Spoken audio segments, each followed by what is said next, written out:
ஓம் ஸ்ரீ கணேசாய நமஹ. ஓம் ஸ்ரீ மாத்ரே நமஹ. ஓம் நமோ பகவதே காமகோட்டி ஸ்ரீ சந்திரசேகராய. அபார கருணா சிந்தும் ஞானதம் சாந்தரூபிணம் ஸ்ரீ சந்திரசேகர குரும் பிரணமாமி முதான்வகம். ஸ்ரீபாதகுரும் சங்கரன் போற்றி, சர்வஜன் சர்வவியாபி மகாபெரியவா போற்றி. ஓம் ஐம் ஹ்ரீம் ஸ்ரீம் ஸ்ரீமாத்ரே நமஹ. இன்னைக்கு 71வது நாமத்திலிருந்து பார்க்கலாம். இனி வரும் நாமக்கள் யுத்தத்தில் அம்பாளுடைய சக்தி படை வீராங்கனைகள் அவளுக்கு உறுதுணையாக இருந்து கொண்டு யுத்தத்தில் பங்கேற்றி எப்படி பண்டாசுரனுடைய சேனைகளை முக்கிய தளபதிகளை அழிக்கிறார்கள் என்பதை கூறும் நாமாக்களை காண்போம். 71வது நாமம் ஜ்வாலா மாலினி காக்ஷிப்த வக்னி பிராகார மத்யகா. ஜ்வாலா மாலினி நெருப்பு தேவதைகள், காக்ஷிப்த அனுப்பிய, வஹ்னி அக்னி, பிராகார அரண் கோட்டை, மத்யகா நடுவில். அதாவது அம்பாளுக்கு யுத்தத்தின் போது எந்த ஆபத்தும் வந்து விடக்கூடாது, எந்த ஆபத்தும் அம்பாளை சூழ்ந்து விடக்கூடாது என்பதற்காக ஜ்வாலா மாலினி அப்படிங்கிற தேவத்தை நெருப்பு கோட்டையை ஒன்றை உருவாக்கினாள். அதன் நடுவில் அம்பாள் இருக்கிறார். பண்டாசுரனுடைய படை எளிதில் அம்பாளின் அருகில் வர முடியாதபடி அது காப்பாற்றும். அதற்காக ஒரு நெருப்பு கோட்டை ஜ்வாலா மாலினி அப்படிங்கிற நெருப்பு தெய்வத்தை உண்டாக்குறார். ஜ்வாலா மாலினி காக்ஷிப்த வக்னி பிராகார மத்யகாயை நமஹ. 72வது நாமம் பண்ட சைன்ய வதோத்யுக்த சக்தி விக்ரம ஹர்ஷிதாயை நமஹ. வதோத்யுக்த வதைக்கும் பொருட்டு, சக்தி விக்ரம தன் சக்திகளின் வீரத்தை கண்டு, ஹர்ஷிதா சந்தோஷம் அடைந்தாள். அதாவது பண்டாசுர சேனையோடு சண்டையிடும் தன் சக்திகளின் வீரத்தை கண்டு அம்பாள் மிகவும் சந்தோஷம் அடைந்தாள். இன்னும் அம்பாள் சண்டைக்கு இன்னும் நேரில் போகலை. அவளுடைய சக்தி படைகளும் பண்டாசுரனுடைய படைகளும் தான் மோதிக்கொண்டிருக்கா. அப்படி மோதிட்டு இருக்கும் பொழுது தன்னுடைய படை வீராங்கனைகள் அவ்வளவு வீரத்தோடு சண்டை போடுவதை பார்த்ததும் அம்பாளுக்கு ரொம்ப சந்தோஷமா இருக்கான். பண்ட சைன்ய வதோத்யுக்த சக்தி விக்ரம ஹர்ஷிதாயை நமஹ. 73வது நாமம் நித்யா பராக்கிரமாட்டோப நிரீக்ஷண சமுத்சுகாயை நமஹ. நித்யா இவர்கள் அம்பாளின் நெருங்கிய சக்திகள்.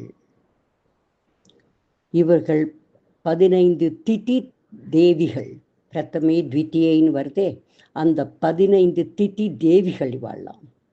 இவர்கள் எப்பொழுதும் அலர்ட்டாக இருப்பவர்கள், விழிப்புடன் இருப்பவர்கள். இவர்களும் அம்பாளோடு இருக்கிறார்கள். பராக்கிரமம் ஆடூபா, பராக்கிரமும் பெருமையும் உடைய, நிரீக்ஷண விழிப்புடன், சமுத்சுகா சூழ்ந்து கொண்டு. என்ன சொல்ல வருது? அம்பாளின் நித்திய தேவிகள் 15 திதி தேவதைகளும் எப்பொழுதும் அம்பாளை சூழ்ந்து கொண்டுதான் இருக்கிறார்கள். பண்டாசுரனின் அசுர வீரர்களான தமனக்கன், சித்திரகுப்தன் போன்றவர்கள் இருட்டில் மாயாஜாலமாக வந்து அம்பாளின் ஸ்ரீபுரத்திற்கு கேடு விளைவிக்க, டேமேஜ் பண்ணணும் அப்படின்னு அவர்கள் துணியும் பொழுது இந்த நித்யா தேவிகள் 15 பேரும் அந்த அசுரர்களை அழித்தனர். அசுரர்கள் மாயாஜால யுத்தத்துல ரொம்ப பிரசித்தி பெற்றவர்கள், ரொம்ப திறமைசாலிகள். அந்த மாயாஜாலத்தை உண்டாக்கி மெல்ல அப்படியே அம்பாளுடைய கிரகத்துக்கு வந்து அதை அழிக்கணும், ஸ்ரீபுரத்தை அழிக்கணும்னு வரும்பொழுது எப்பொழுதும் அலர்ட்டாக இருக்கக்கூடிய இந்த நித்யா சக்திகள் இல்லையா, நித்யா தேவிகள் 15 பேரும் அந்த அசுரர்களை அழிக்கிறார்கள். அம்பாளுக்கு இதை பார்த்த உடனே ரொம்ப சந்தோஷமா இருக்கு. என்னுடைய வீராங்கனைகள் அப்படின்னு அம்பாளுக்கு பெருமிதம் உண்டாகிறது. இதுக்கு ஒரு உட்பொருள் சொல்றா. அதாவது ஆத்ம சக்திக்கும் நித்யா சக்தி என்று பெயர். ஆத்மா அழிவற்றது, நித்திய தன்மை கொண்டது, எப்பொழுதும் அழிவில்லாமல் இருக்கக்கூடியது ஆத்மா இல்லையா. ஆக ஆத்மா அழிவற்றது, நித்திய தன்மை கொண்டது. அதனாலேயே இதற்கு நித்யா சக்தி என்று பெயர். ஓகே, தியானத்தால் ஆத்மாவின் சக்தி வளர்கிறது. நாம் தியானம் செய்ய செய்ய நம்ம ஆத்ம சக்தி வளருகிறது. அந்தர்முகமாக உள்ளத்திற்குள் அது அதிக சக்தியை பெறுகிறது. இந்த வளர்ச்சியை கண்டு அம்பாள் மகிழ்கிறாள். நம் உள்ளத்தில் இருக்கக்கூடிய அம்பாளுக்கும் சந்தோஷம் வருது. என்னால் படைக்கப்பட்ட இந்த ஜீவன் தன்னுடைய ஆத்ம சக்தியை இப்படி வளர்த்து கொண்டிருக்கிறான் அப்படின்னும் போது அம்பாளுக்கு சந்தோஷம் வருது. இப்படி இந்த நாமாவிற்கு உட்பொருளும் கூறப்படுகிறது. நித்யா பராக்கிரமாட்டோப்ப நிரீக்ஷண சமுத்சுகாயை நமஹா. 74வது நாமம் பண்டபுத்திர வதோத்யுக்த பாலா விக்ரம நந்திதா. பண்டாசுரனின் புத்திரர்கள், வதோத்யுக்த அழிக்கும் பொருட்டு, பால திரிபுர சுந்தரி, விக்ரம வீரம், நந்திதா மகிழ்ச்சி. அதாவது அம்பாளின் சிறிய வயது மகளுக்கு பெயர் பாலா திரிபுர சுந்தரி. ரொம்ப ரொம்ப அழகான வடிவம் கொண்டவள். இந்த பாலாவும் யுத்தத்தில் கலந்து கொண்டு பண்டாசுரனின் 30 மைந்தர்களை வதம் செய்கிறாள். அப்பொழுது அவளுடைய வயது 9 என்று கூறப்படுகிறது. 9 வயது பாலா திரிபுர சுந்தரி அவளும் பண்டாசுர யுத்தத்தில் கலந்து கொண்டு அவனுடைய 30 மைந்தர்களை வதம் செய்கிறாளாம். இவளுடைய இந்த விக்ரமத்தை, வீரத்தை கண்டு அம்பாள் மிகவும் மகிழ்ச்சி அடைகிறாள். பண்டபுத்திர வதோத்யுக்த பாலா விக்ரம நந்திதாயை நமஹா. ஆக இப்படி பண்டாசுரனுடன் போர் தொடங்கியது. அம்பாள் நேரிடையாக இதுவரை சண்டைக்கு போகவில்லை. பண்டாசுரனின் சேனைகளும் அம்பாளின் சக்தி சேனைகளும் தான் முதலில் யுத்தம் செய்து கொண்டிருக்கிறார்கள். அவரவருடைய பங்குக்கு அவரவர்கள் யாரை யாரை அழித்தார்கள் என்பதை நமக்கு கூறும் நாமாக்களை படிச்சுருக்கோம். 75வது நாமம் மந்த்ரிண்யம்பா விரச்சித விஷங்க வத தோஷிதாயை நமஹா. மந்த்ரிண்யம்பா மந்திரினி தேவி, விரச்சித செய்தல், விஷங்கவத விஷங்கன் என்பவனை வதம் செய்தது, தோஷிதா சந்தோஷப்படுவது. அதாவது மந்திரினி கேய சக்கரத்தில் வராளே அவள், அந்த மந்திரினி தேவி விஷங்கன் என்கிற பண்டாசுரனின் சகோதரனை வதம் செய்கிறாள். இது தேவிக்கு சந்தோஷத்தை அளிக்கிறது. மந்திரின் அம்பா விரச்சித விஷங்கவத தோஷிதாயை நமஹாம்.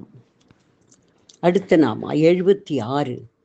விஷுக்ர பிராணஹரண வாராகி வீரிய நந்திதாயை நமஹாம். விஷுக்ரன் இவனும் பண்டாசுனுடைய ஒரு சகோதரன். பிராணஹரண உயிரை எடுத்தல்.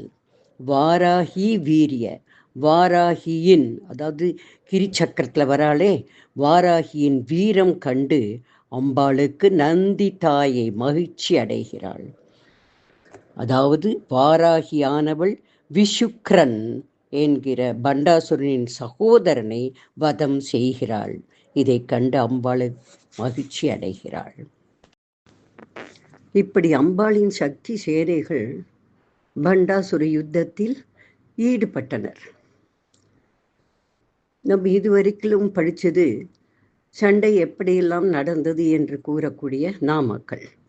இனி அம்பாள் நேரடியாக பண்டாசுரனை எதிர்கொள்வது, அதை தெரிஞ்சுக்கலாம். பண்டாசுரனும் தேவியின் சக்தி சேனைகள் மீது கடுமையான போர் நடத்தி கொண்டிருக்கிறான். மந்திரத்தை, தந்திரத்தை, தூக்கத்தை, மயக்கத்தை ஆயுதங்களாக பிரயோகித்தான்.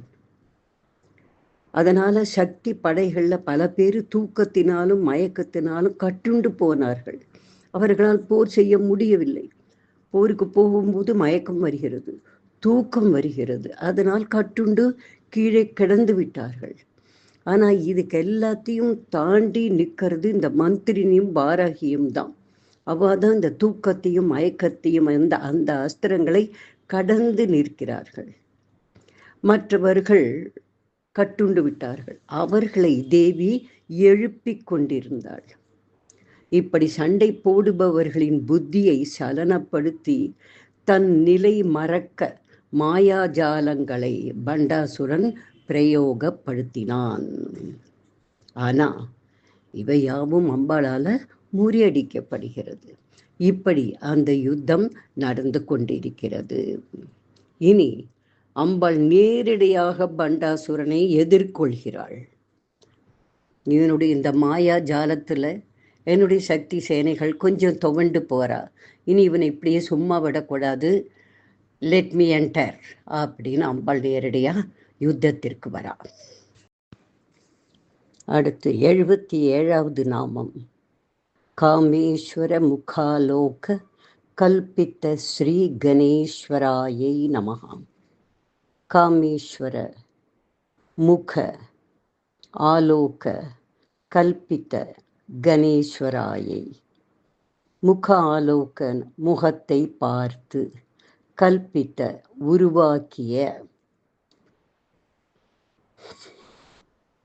அதாவது காமேஸ்வரனின் முகத்தை பார்த்து அம்பாள் புன்னகை செய்து கணேசரை உருவாக்கினாள். அதாவது தேவி தனது துணைவர் காமேஸ்வரரை பார்த்து மட்டுமே விநாயகரை உருவாக்கினார். எதுக்கு? பண்டாசுரன் தேவி படைகளுக்கு தடையை ஏற்படுத்த ஜெய விக்ன யந்திரம் என்பதை உருவாக்கினான். அதை சேனையின் நடுவில் வீசினான். அம்பாளுடைய சேனைக்கு நடுப்புற அந்த யந்திரத்தை வீசினான். அதனால சக்தி சேனையில அந்த படை வீராங்கனைகளுக்கு சோம்பல், தூக்கம், குழப்பங்கள் எல்லாம் ஏற்பட்டது, மயக்கம் எல்லாம் ஏற்பட்டது. அவர்களால் தொடர்ந்து யுத்தம் செய்ய முடியவில்லை. இது போன நாமத்திலே நம்ம படித்ததுதான். அத்தனை சக்தி வாய்ந்ததாக இருந்தது அந்த ஜெய விக்ன யந்திரம், தடைகளை ஏற்படுத்தும் யந்திரம். இது அம்பாள் கவனிக்கிறார். படைக்கு ஏற்படும் அத்தனை தடைகளையும் நீக்கி இயல்பு நிலைக்கு தன் வீராங்களை கொண்டு வர வேண்டும் என்று நினைக்கிறாள். இப்படி இந்த தடைகளை நீக்கும் திறன் படைத்தவர் ஒருவர்தான். அது விக்னேஸ்வரன் அல்லது மகா கணபதி. அவரால் தான் இது முடியும். இந்த விக்ன யந்திரத்தை உடைக்கிறதுக்கு அந்த விக்னேஸ்வரன் அல்லது மகா கணபதியால் தான் முடியும் அப்படின்னு உணர்ந்த தேவி காமேஸ்வரருடன் எந்த தொடர்பும் இல்லாமல் ஒரு பார்வையால் மட்டுமே கணேசரை படைத்தாள். எதுக்கு? பண்டாசுரனின் ஜெய விக்ன யந்திரத்தை உடைத்து தன் படைகளை காப்பாற்றுவதற்காக. காமேஸ்வர முகாலோக கல்பித்த ஸ்ரீ கணேஸ்வராயை நமஹாம். அடுத்த 78வது நாமம் மகா கணேச நிர்பின்ன விக்ன யந்திர பிரஹர்ஷிதாயை நமஹாம். நிர்பின்ன அப்படின்னா தூள் தூளாக்கிறது, விக்ன தடைகள், பிரஹர்ஷிதாய் மகிழ்ந்தாள். இந்த பண்டாசுரன் தன் மந்திர தந்திரங்கள் பிரயோஜனப்படாது போகவே அந்த ஜெய விக்ன யந்திரத்தை மந்திரம் சொல்லி அந்த படைகளுக்கு நடுப்புற வீசி எறிகிறான். இந்த யந்திரத்தை ஈஸ்வரனிடமிருந்து பண்டாசுரன் பெற்றிருந்தான். அதனால் அதற்கு அதிக சக்தி.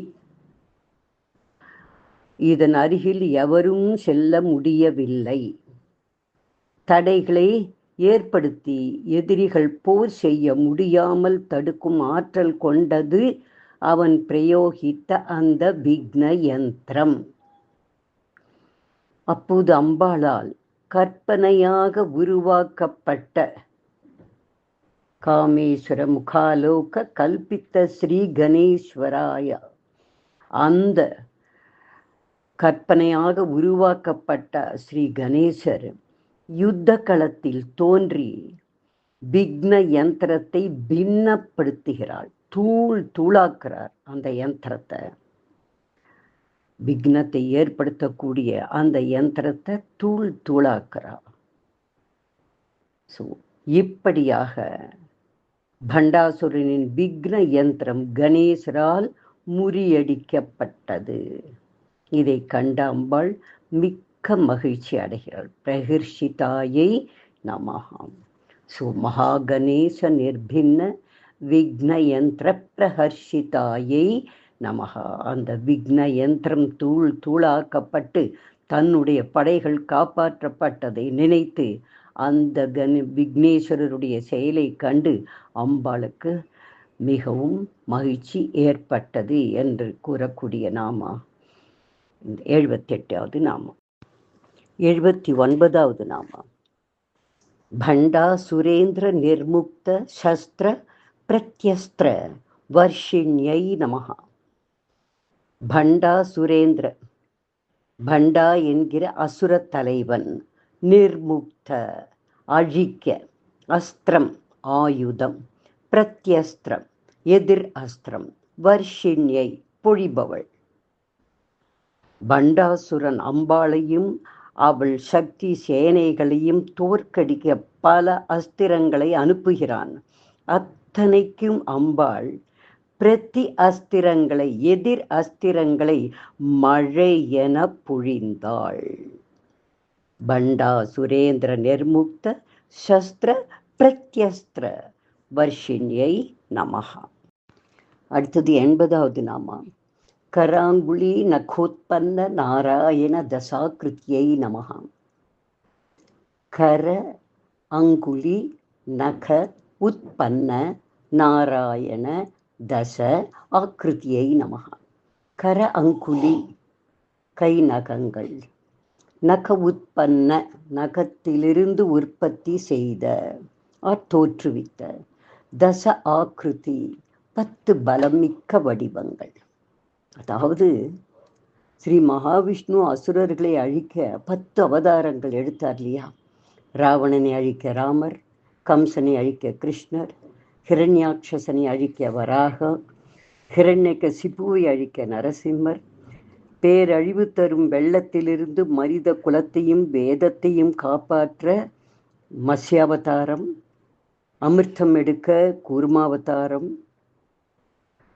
உலகை வெல்வதற்காக மகாபலி யாகம் நடத்துகிறான். முடிவில் தானங்கள் செய்த போது அவன் நோக்கத்தை முறியடிக்க வாமன அவதாரம்.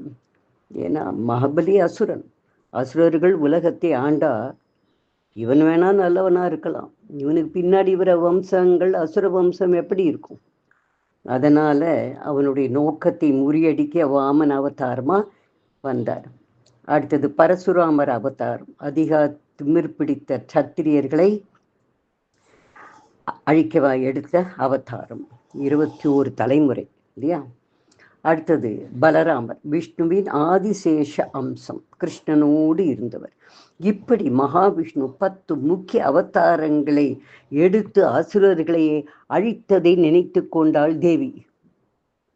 இந்த பண்டாசுரனின் அட்டகாசத்தை பார்த்ததும் அம்பாள் இனி மகாவிஷ்ணு போல் தானும் 10 அவதாரம் எடுத்து அவனை அழிக்க எண்ணினாள். இதற்கு தன் 10 கை விரல் நகங்களிலிருந்து 10 வீரர்களை தோற்றுவித்து அத்தனை ராட்சச கூட்டங்களையும் அழித்தாள். கராங்குலி நகோத்பந்த நாராயண தசாகிருத்தியை நமக. நாராயணனுடைய அவதாரங்கள் போல தன்னுடைய 10 கை விரல் நகங்களிலிருந்து 10 அவதாரங்களை தோற்றுவித்து பண்டாசுரனின் ராட்சச கூட்டங்களை அழித்தாள் என்பதை கூறும் நாமம். அடுத்து 81வது நாமம் மகா பாசுபதாஸ்திராக்னி நித்தக்தாசுர சைனிகாயை நமக. மகா பாசுபத சிவனுடைய பாசுபதம், அஸ்திர மந்திர சக்தியோடு உபயோகிக்கும் ஆயுதம், அக்னி நெருப்பு போன்ற, நித்தக்த அழிக்கக்கூடியது, அசுர சேனை. அதாவது அம்பாள் அசுர சேனைகளை தனது நகங்களிலிருந்து 10 அவதாரங்களை உருவாக்கி அழிக்கிறாள். இதை பார்த்த பண்டாசுரன் மிகவும் கோபம் அடைந்தான். உடனே தானே நேரடியாக அம்பாளுடன் போர் புரிய வருகிறான். அம்பாள் நெருப்பு போன்ற சிவபெருமானின் ஆயுதமான பாசுபதாஸ்திரத்தை உபயோகித்து அவனையும் அவனை சுற்றியுள்ளவற்றையும் அடியோடு அழிக்கிறாள். இனி அவனை விட்டு வைக்க கூடாது அப்படின்னுட்டு அம்பாள் சிவனுடைய பாசுபதாஸ்திரத்தை பிரயோகம் செய்து பண்டாசுரனை அழிக்கிறாள். 82வது நாமம் காமேஸ்வராஸ்திர நிர்தக்த சபண்டாசுர சூன்யகா. காமேஸ்வரரின் பாசுபதாஸ்திரத்தை உபயோகித்து பண்டாசுரனின் நகரமான சூன்ய நகரத்தை அழிக்கிறாள். அவனோட நகரத்துக்கு பேரு சூன்யம். அந்த சூன்ய நகரத்தை அழிக்கிறாள். அவனது சேனையை அழிக்கிறாள். அவனையே சூன்யமாக்குகிறாள், ஒன்றுமே இல்லாதவனா ஆக்கிடுறாள். இப்படியாக பண்டாசுரவதம் முடிந்தது. 83வது நாமம் பிரம்மோபேந்திர மகேந்திராதி தேவ சம்ஸ்துத வைபவாயை நமக. பிரம்ம, உபேந்திர, மகேந்திராதி தேவ சம்ஸ்துத வைபவாயை. உபேந்திரன் அண்ணா விஷ்ணு, இந்திரனுக்கு சகோதரராக தோன்றிய ஒரு கட்டம். அதனால விஷ்ணுவுக்கு உபேந்திரன் ஒரு பேர், மகேந்திரன் இந்திரன். இப்படி பண்டாசுர வதம் முடிந்ததும் சுற்றி இருக்கும் அனைவரும், பிரம்மா, விஷ்ணு, இந்திரன் மற்றும் உள்ள தேவர்கள் அனைவரும் அம்பாளை துதித்து கொண்டாடினார்கள். இப்படி பண்டாசுரனுடைய வதம் முடிகிறது. பண்டாசுரனுடைய கதை ஒரு உள்கருத்தை தெரிவிக்கிறது அப்படின்னு சொல்றா. பண்டாசுரனுக்கும் நமக்கும் பல விதத்துல பொருத்தம் இருக்கு அப்படின்னு ஒரு கருத்தை பெரியோர்கள் சொல்றா. அதாவது நம்மிலிருக்கும் ஜீவன் பண்டாசுரனாக மாறிவிடக் கூடாது என்பதைத்தான் இந்த கதை சொல்கிறது. இறைவன் படைக்கும் பொழுது நன்றாக இருக்கும் ஜீவன் பூமியில் ஜனித்தவுடனேயே சுற்றி இருக்கும் விஷயங்கள் பற்றிய அறிமுகமானதும் அவை கிடைக்கத் தொடங்கியதும் இந்த வாழ்க்கைதான் பெரியது, இதை அனுபவிக்கத்தான் இந்த பிறவி என்ற எண்ணம் வந்துவிடுகிறது. அவை அனைத்தும் கிடைத்து கொண்டிருக்கும் பொழுது பணம், புகழ், சொத்து, பதவி, அதிகாரம் என்று அனைத்தும் தன்னை அடையும் பொழுது ஆணவத்திலும் அகங்காரத்திலும் மமகாரத்திலும் சிக்கிக் கொள்கிறான். இது அசுர குணம் அப்படின்னு சொல்றான். அந்த குணத்தை அவன் அடைகிறான். எப்படி பாண்டன் ஆரம்பத்துல நல்லவனா சிவபூஜை செய்வனா இருந்தான், பிறகு படிப்படியாக அசுரனாக மாறினானோ அவ்வாறு ஜீவர்களும் அசுரத்தன்மையை அடைய வாய்ப்பு உள்ளது. பண்டாசுரனுடைய அஸ்திரமான தூக்கம், மயக்கம் என்பது போல நம்முடைய சலனங்கள், சபலங்கள், சோம்பேறித்தனம் இவை நமக்கு தடுமாற்றத்தை தருகிறது, இடையூறு உண்டு பண்ணுகிறது. செயலில் தடுமாற்றம், தயக்கம், சந்தேகம் என்று நம் மனம் டிஸ்டர்ப் ஆகுது, கவலை கொள்கிறது. இருப்பினும் வாழ்வதற்கு ஆசைப்படுகிறது. ஆக சம்சார வாழ்க்கையில் இருப்பதுதான் நமக்கு பெரிதாக தெரிகிறது. சலனங்களும் ஈர்ப்புகளும் மனிதனை வீழ்த்தக்கூடிய விஷயங்கள்.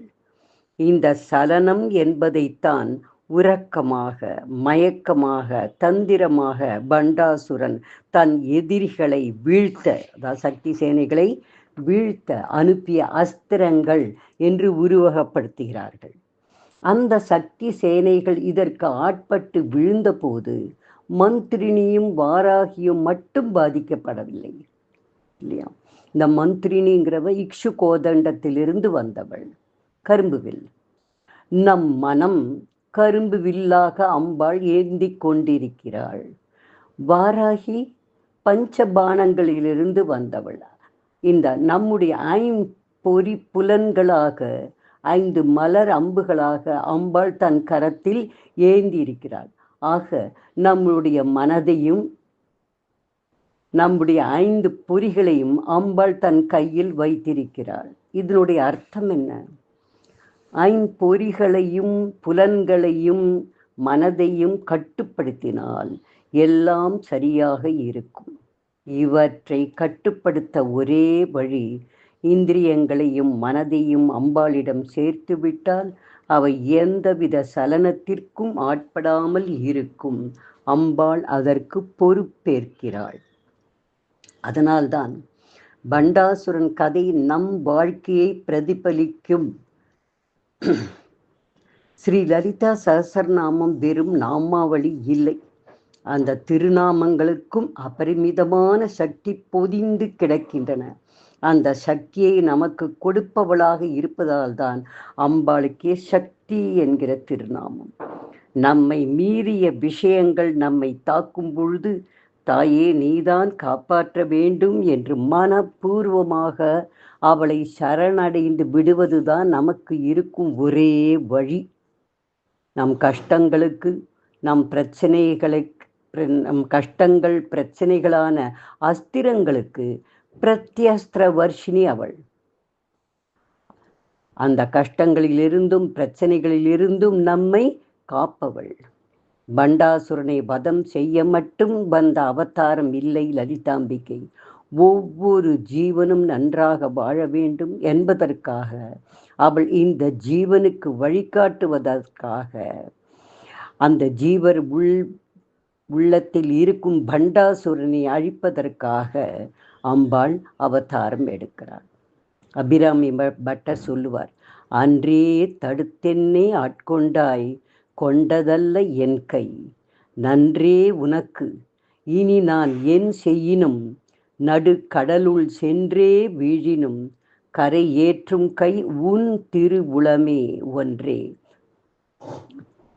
பல உருவே அருவே என் உமையவளே என்கிறார்.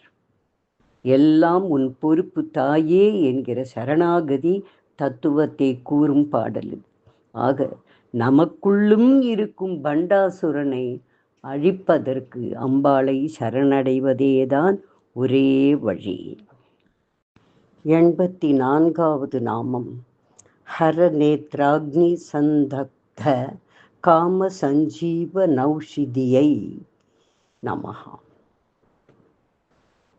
ஹர சிவன்,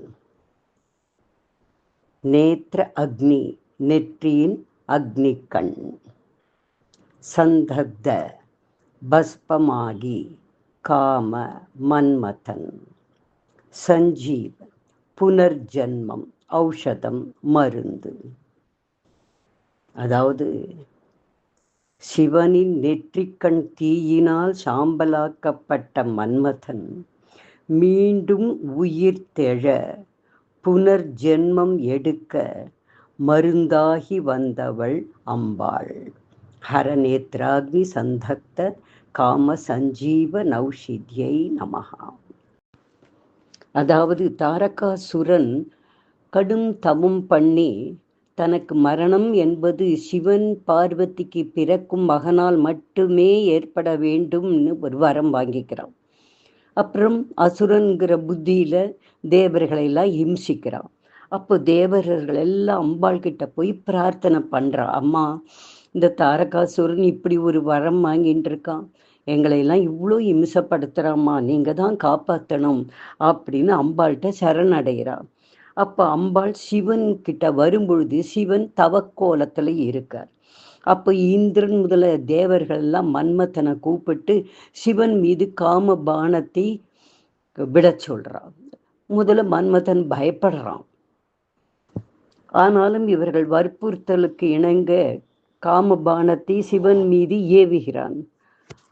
அப்போ சிவன் உடனே கண்ணை திறந்து தன் நெற்றி கண்ணால் மன்மதனை எரித்து சாம்பல் குவியலாக்கி விடுகிறார். அந்த சாம்பல் குவியல தான் கணேசர் ஒரு உருவம் கொடுத்து இந்த சிவனே அதற்கு உயிரையும் கொடுத்து அவன் பண்டாசுரனாக மாறுகிறான். இந்த பண்டாசுர யுத்தம் நடந்து முடிவில் பண்டாசுரன் அம்பாளால் அழிக்கப்படும் பொழுது அந்த உயிரை, அவன் விட்ட உயிரை அம்பாள் அப்படியே எடுத்து மீண்டும் மன்மதன் ரத்தி தேவிக்கு மட்டும் கண்ணுக்கு தெரியக்கூடிய அந்த மன்மதனிடம் அந்த உயிரை சேர்ப்பிக்கிறாள். மீண்டும் மன்மதனுக்கு உயிர் வருகிறது. ஆனால் ரத்தி தேவிக்கு மட்டும் தெரியக்கூடியவனாக அதை சொல்லக்கூடிய நாமம்தான் இது. ஹரநேத்ராக்னி சந்தக்த காம சஞ்சீவன் ஔஷதியை நமக. அந்த காமனுக்கு, அந்த மன்மதனுக்கு உயிர் கொடுக்கக்கூடிய ஔஷதமாய் இருந்தவளே உனக்கு நமஸ்காரம் அப்படின்னு சொல்லக்கூடிய அற்புதமான நாமம். இதோடு பண்டாசுரனுடைய வரலாறு ஃபுல்லாக நாம் ஓரளவுக்கு தெரிஞ்சுட்டோம்.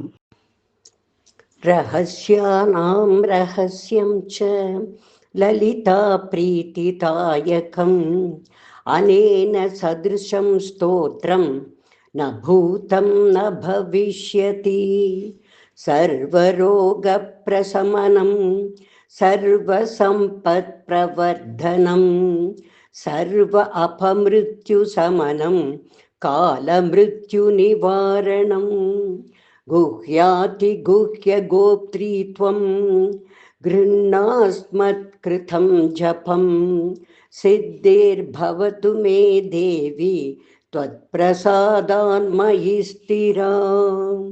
ஓம் ஸ்ரீதேவ்யை நமः. நாராயணாயேதி சமர்ப்பயாமி.